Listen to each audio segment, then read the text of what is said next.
Australia Bangladesh business ফোরামের কার্যকরী পরিষদের এক জরুরি সভা 12ই আগস্ট সোমবার সন্ধ্যায় ফোরামের মিন্টোস্থ নিজ কার্যালয়ে সভাপতি আব্দুল খান রতনের সভাপতিত্বে অনুষ্ঠিত হয়।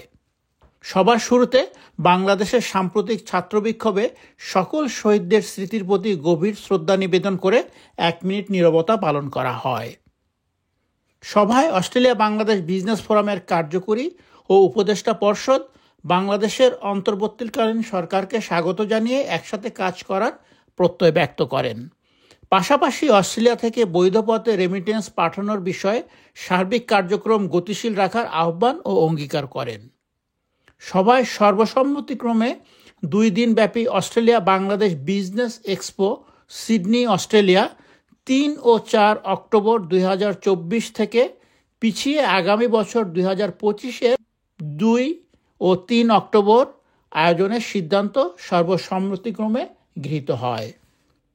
এছাড়াও এই বছরের 17 অক্টোবর বৃহস্পতিবার বিজনেস নাইট করারও সিদ্ধান্ত গৃহীত হয়। Naim Abdullah, independent television, Sydney, Australia.